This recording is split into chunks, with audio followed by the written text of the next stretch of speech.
Hi, hello, and welcome to a new video. Today we are doing a little bit of a test ride, kind of review of the Suzuki GSX-8S.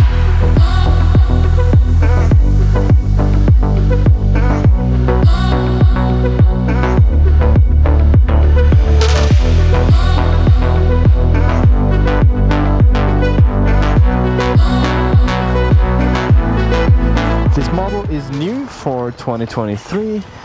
It is a tiny little GSX-1000S. It's got like the same headlight and everything, and it's just a cuter version, I guess. But how does it actually ride? So let's jump on the bike, no more bullshit, and then just ride it for a little bit. Now this bike has an easy start, which is fun because you press once and it starts the bike. Huh? Suzuki making our life easier. I'm gonna be completely transparent with you guys. I've actually recorded myself riding this bike for about an hour, and I forgot to plug the microphone into the camera, so there's no sound. It kind of sounds like this. And I mean, that's not a great video, so I'm gonna redo, or try to at least re-say all the things that I did while the microphone was not plugged in, basically. So let's just test this bike on the highway, because I know a lot of you guys commute. This is a great little bike, but how does it put up with like wind and everything like that? If you don't want to see the highway or listen to this, just check out this timestamp I'll put here, and well, you'll be fine.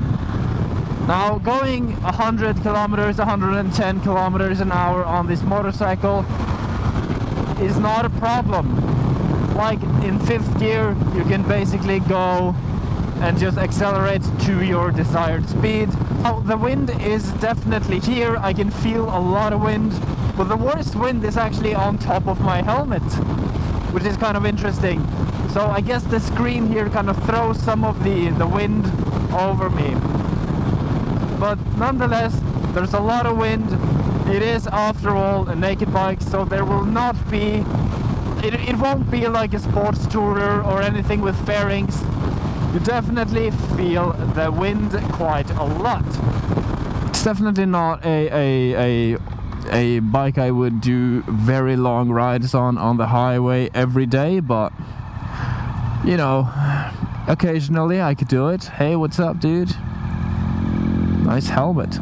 Let's take this bike on some back roads, because that is where this bike really shines. It is very small and very nimble, and the torque you get from this engine, like up to about 100 kilometers an hour, this bike is fun, dude. So if you're new on this channel, then hi, hello, and welcome. I do reviews, videos on different topics related to motorcycles, and it's worth to notice that this won't be a spec heavy video. Now, I'll mention a few specs here and there, but the most important spec for me is the feeling. Like, how does the bike feel? It can have 200 horsepower, but if it feels like it's got 50, well, 200 is no good for me. So this is what my measurement is. I know it's not a very scientific measurement. It's not comparable to anything, but what this bike makes me feel is probably a little bit like what you would feel. So let's just get like a few specs out of the way. This is a 776cc parallel twin engine. It's got dual balance things in the engine, which makes it very smooth. There's no vibration in the foot pegs whatsoever. Hey, wait, maybe they're rubberized, right? But no, they're not. They're just regular foot pegs. The engine produces about 82 horsepower and I think 76 newton meters of torque. And that's just about all the specs we're going to do today. You can read up on all the specs you'd like on Suzuki.com or wherever you have your dealer's information from. Now, how does the bike feel to ride? I gotta be honest, this little thing caught me by surprise. And I mean, that's a good thing, because it's so fun being on a naked bike. Like, my personal bike is an Aprilia RS660. It's excellent. I love it. but there's something about naked bikes that are just well suited, rounded, and just straight up better for the road. And this is one of them. So it comes in at about 130,000 crowns, Norwegian crowns, which puts it right up with the MT-07. It's a little bit more expensive. Oh, Honda Monkey, hello. It's a little bit more expensive than the MT-07, I believe. Another contender is the Honda Hornet 750, which I tested a little bit back. But this, I think this might be a good alternative to those bikes, better even. Like the MT-07, it's been the same for what, so many years. And it's about time they kind of update it. They update the looks of it every time, but it doesn't really do it for me. And the engine is definitely more powerful than the MT-07. And you've got rider modes. Of course you've got ABS, but you know, that goes without saying these days. And it's just a fun bike. Like, it's super nimble. My seating position is well-rounded. I feel very at home and in this seating position. You know, let's try to do a pull here. Let's see, we'll stop on the road here and then we'll do 0 to 80 or something.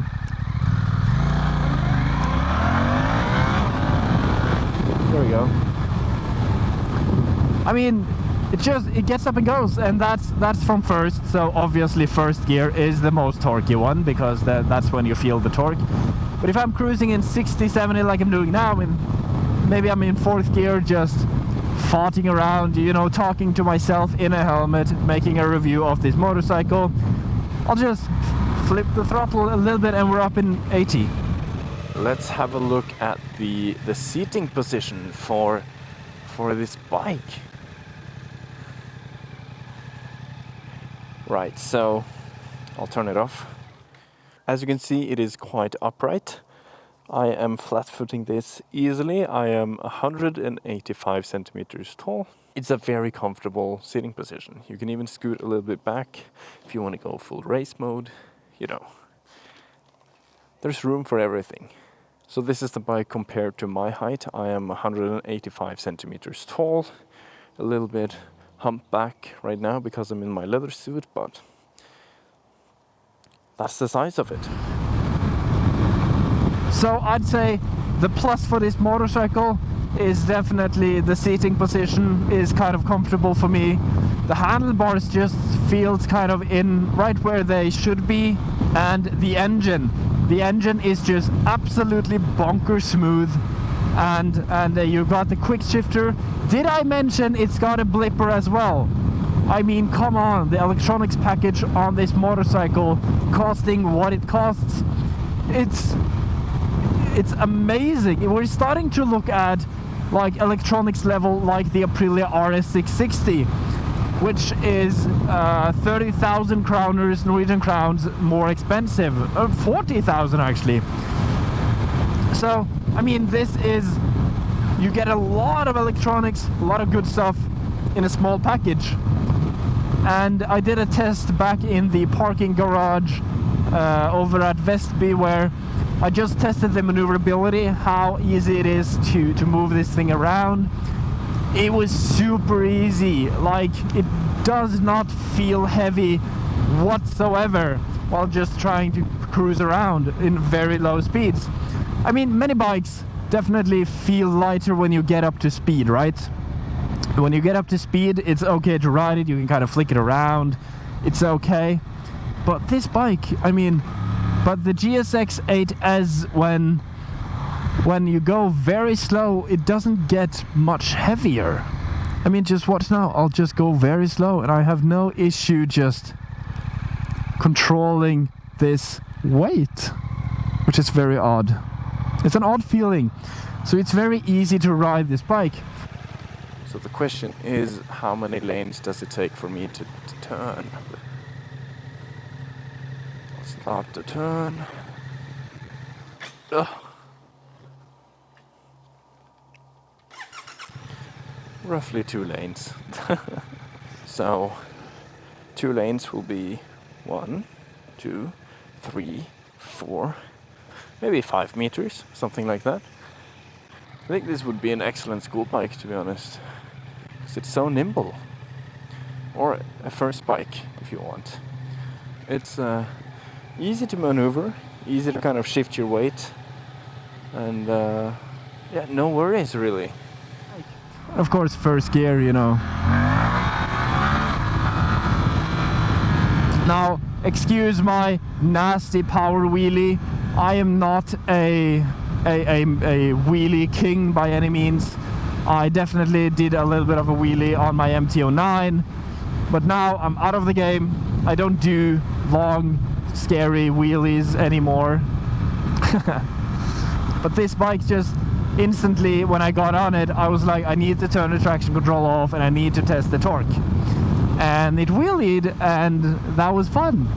Like, I've said a lot of good stuff about this bike now, and I guess you need to know what is not so good as well. The quick shifter is definitely smooth, almost Hayabusa smooth, which is one of the smoothest quick shifters I've ever had the pleasure of riding. But the blipper, it kind of just woof, puts the bike on negative pressure, kind of just flicks the bike forward, not as smooth as I would have liked. And the plastic of this motorcycle, especially the controls, which kind of the left-hand side control here and the right one, just feels cheap. It looks kind of cheap. So I guess this bike being the price that it is, they had to cut costs somewhere, right? And that is definitely one of the places I feel like they've cut costs. Another place that I feel like they could have done better, but the bike would probably be more expensive, are the brakes. So the front brake just feels like a brick. There's no easy way of saying it. Just feels so hard, so tense, and no feel. Like, it's not a pleasant experience using the front brake. Of course, it does brake. There's no issue braking the actual bike. Now, of course, I'm a little bit biased because my Aprilia RS60 has Brembos, but if this would have been my bike now, if I would have switched for the RS660 to my bike, I would definitely feel a lack of feeling from the front brake.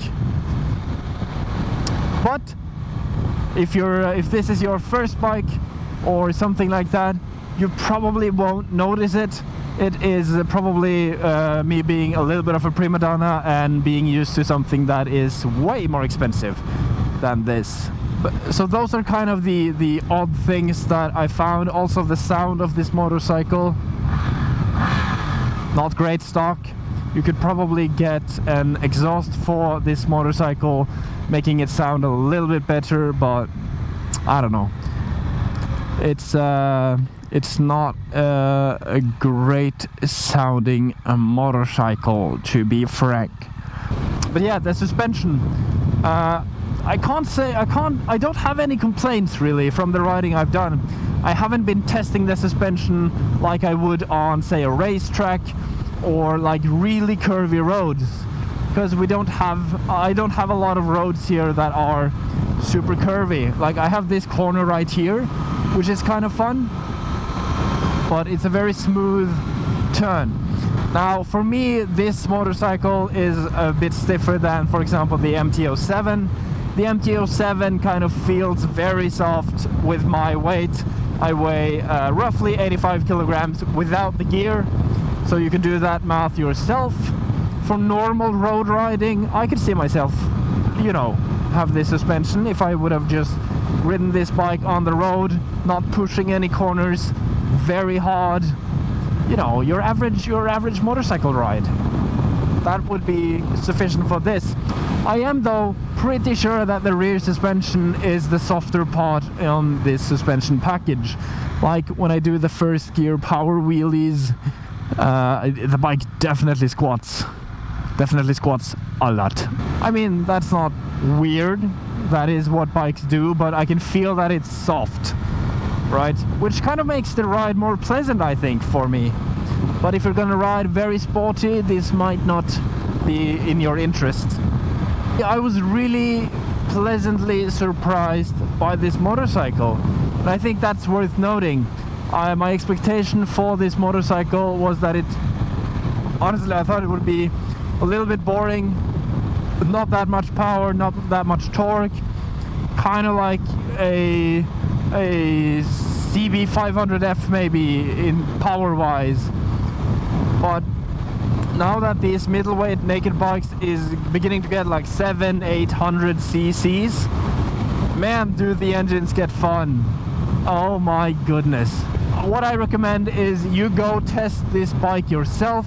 That is the only way that you can really understand how this bike will feel for you.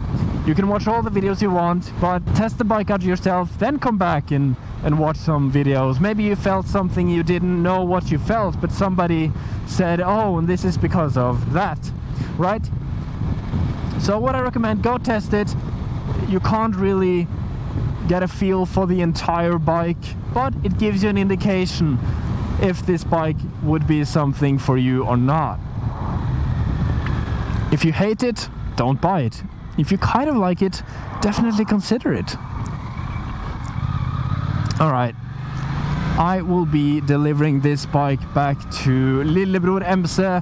Thank you to Lillebror MC for providing me with this motorcycle and making this test ride possible. And as always, thank you guys so much for watching, and I'll catch you guys in the next video. Peace. Peace.